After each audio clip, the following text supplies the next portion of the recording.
আসসালামু আলাইকুম। ওয়ালাইকুম আসসালাম। ভাইয়া, ওই যে আমি বিজ্ঞাপন দেখলাম আপনাদের, শিক্ষক দিচ্ছি এবং নিচ্ছি, আমি টিউশনি করাতে যাচ্ছিলাম, ভ্যাকেন্সি আছে? আচ্ছা, আপনি এক কাজ করুন, আপনি অফিসে চলে আসুন। কি নাম আপনার? মোহাম্মদ শফিক কিবরিয়া। আপনি কোন সাবজেক্ট অনার্স করেছেন? রাষ্ট্রবিজ্ঞান। না, মানে? আপনি গণিত অনার্স করেছেন ঢাকা বিশ্ববিদ্যালয়ে। টিউশনি বাসার ফোন নম্বরটা এবং ঠিকানাটা আপনাকে সেন্ড করে দিচ্ছি, আপনি সময় মতো চলে যান। জি ভাই।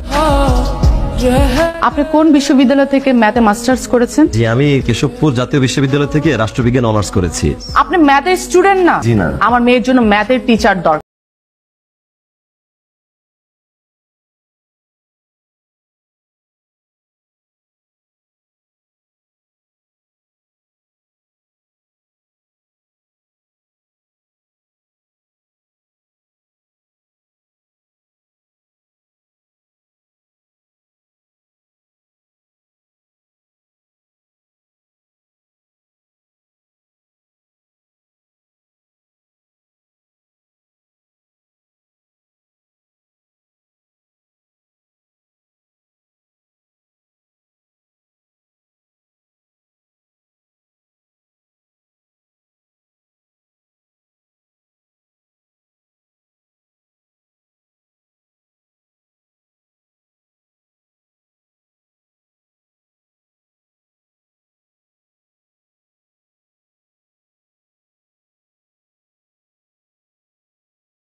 আছে কিন্তু আপু বাসায় নেই। তো না মানে মনে মনে যদি আপুকে খুঁজেন তাই বললাম।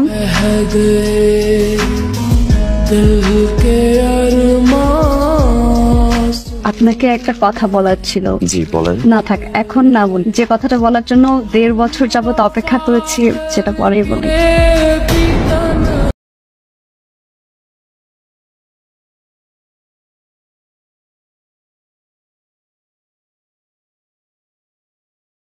পনেরো তারিখ আমার বন্ধুর ছেলে সুমন বিদেশ থেকে বাংলাদেশে আসবে। 18 তারিখ তোদের বিয়ে। তোর শপিং করার জন্য একটা বন্ধু দরকার, তো সেই বন্ধুটা আমার বন্ধুর ছেলে সুমনই হবে। ছোটবেলায় তোদের মা মারা গেছে, আমি তোদের বাবা, আমি তোদের মা। আমার কথা অবাধ্য হলে তুই তোর বাবাকে হারাবি। আজকের পরে আপনার সাথে আমার আর দেখা হবে না। 18 তারিখ আমার বিয়ে। বিয়ের দিনে হাজবেন্ডের সাথে ইতালি চলে যাব। আপনার জন্য একটু রান্না করে নিয়ে আসছি। এটাই মনে হয় আমার হাতের লাস্ট রান্না করা। আমার জাল দিলে কি যেন বলতে চেয়েছিলেন? সেটা এখন বলে আর কোনো লাভ নেই।